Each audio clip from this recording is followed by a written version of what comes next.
যে আমি অসম জাতীয়তাবাদী যুৱ ছাত্ৰ পৰিষদে যি স্থিতি আমাৰ আছিলে কাৰ বিৰুদ্ধে সেই স্থিতি আজি আমি অলৰ অচৰ আৰু অটল আমাৰ স্থিতি একেই আছে যে কা আমি মনা নাছিলোঁ কা আমি মনা নাই আৰু কা আমি ভৱিষ্যতেও কা আমি নামানো।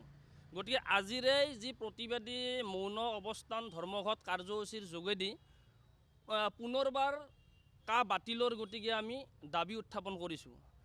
তাৰ লগে লগে আমি দেখিবলৈ পাইছোঁ যে যোৱাকালি অসম চৰকাৰৰ নেতৃত্বত সমগ্ৰ অসমত জাক জমকতাৰে আড়ম্বৰপূৰ্ণভাৱে শ্বহীদ দিৱসৰ কাৰ্যসূচী অনুষ্ঠিত কৰিছে।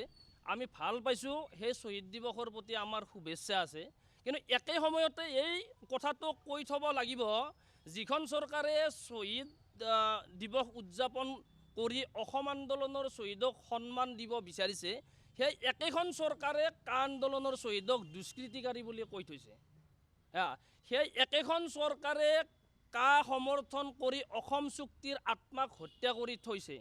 সেই একেখন চৰকাৰে 855জন শ্বহীদক কা সমৰ্থন কৰি উপলুঙা কৰি থৈছে। গতিকে এই কথা বতৰাবিলাক আমি ক'ব লাগিব। গতিকে আমি চৰকাৰলৈ আহ্বান, যি আপোনালোকৰ যি দুতলীয়া যি কথা বতৰা, যি বুমেৰাং যি কথা বতৰা, স্থিতিহীন যি কথা বতৰা, এই কথা বতৰাবিলাক আপোনালোকে পৰিহাৰ কৰিব লাগে। আপোনালোকৰ স্থিতি কি? স্থিতিটো স্পষ্ট হ'ব লাগে। আপোনালোকে এফালে ক'ব কা আমি সমৰ্থন কৰোঁ, আনফালে ক'ব অসম চুক্তি আমি আখৰে আখৰে পালন কৰিম। সেইটো কেনেকৈ সম্ভৱ? সেই বিষয়টো আমি আচলতে বুজি পোৱা নাই। সেই বিষয়টো কেনেকৈ সম্ভৱ? আৰু ধৰ্ম নিৰপেক্ষ দেশ এখনত ধৰ্মৰ ভিত্তিত নাগৰিকত্ব দিব, সেই কথাটো কেনেকুৱা কথা? এই কথা বতৰাবিলাক আচলতে জনসাধাৰণ সন্দিহান হৈছে, জনসাধাৰণ বিপাঙত পৰিছে।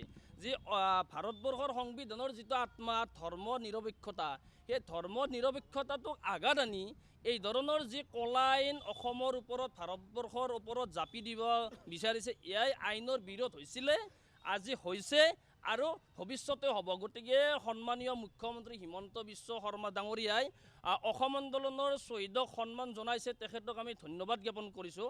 আৰু তেখেতে লগে লগে এই বিষয়টো কৈ দিয়ক যে কা অসমত প্ৰযোজ্য নহয়, তেতিয়াহে অসম আন্দোলনৰ শ্বহীদৰ প্ৰতি সন্মান প্ৰদৰ্শন কৰা হ'ব।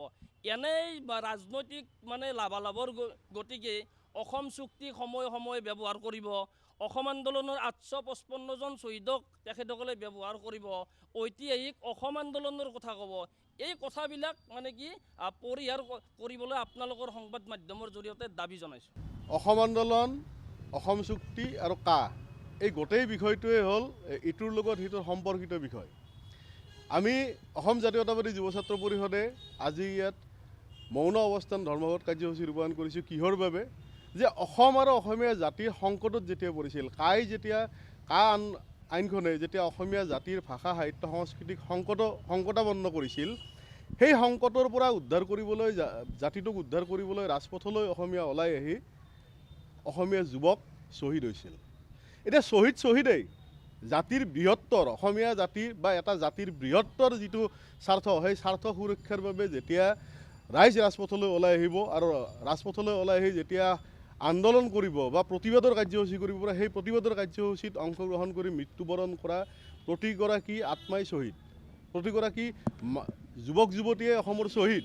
গতিকে ইয়াত শ্বহীদক কা আন্দোলনৰ শ্বহীদ, অসম আন্দোলনৰ শ্বহীদ বুলি ভাগ কৰা প্ৰথম কথাটোৱেই হ'ল দৃষ্টিগত, আৰু এইটো অতি গৰিহণাযোগ্য।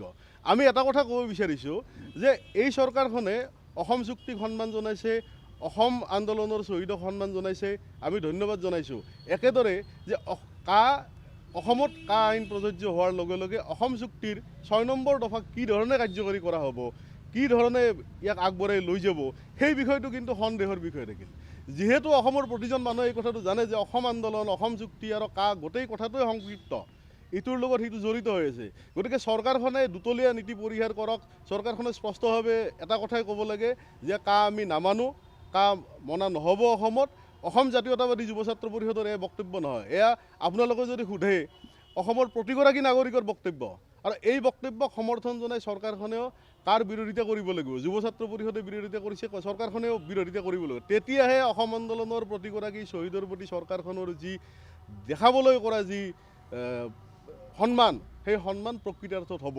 আৰু আজি আমি এই মৌন অৱস্থানস্থলীৰ পৰা এটা কথা চৰকাৰক দাবী জনাইছোঁ যে শ্বহীদেই অসমীয়া জাতীয় জীৱনৰ অসমৰ সাহিত্য সংস্কৃতি ৰক্ষাৰ বাবে যিসকলে ৰাজপথলৈ ওলাই আহি আন্দোলন কৰিব লগা হৈছিল আৰু সেই আন্দোলনৰ কাৰ্যসূচীত যিসকলৰ মৃত্যুবৰণ কৰিছিল তেওঁলোকক শ্বহীদ হিচাপে স্বীকৃতি দিয়ক, তেওঁলোকৰ ক্ষেত্ৰত দুতলীয়া স্থিতি গ্ৰহণ নকৰিব। চৰকাৰে শ্বহীদ দিৱস পাতিছে।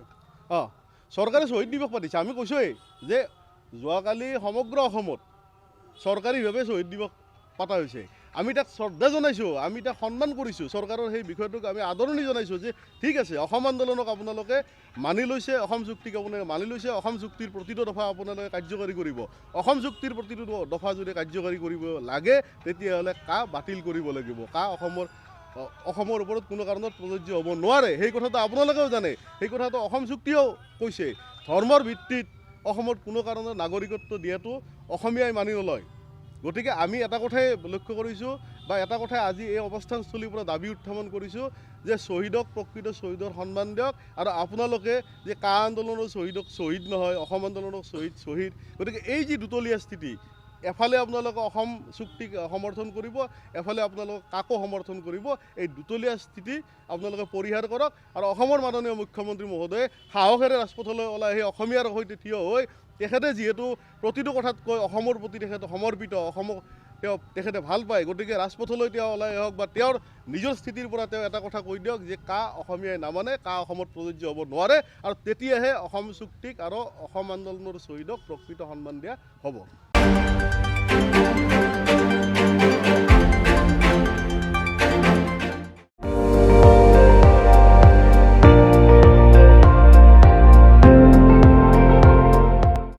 আপুনি চাই আছে ND24, সৰ্বশ্ৰেষ্ঠ নহয় সৰ্বোত্তমৰ দৌৰত।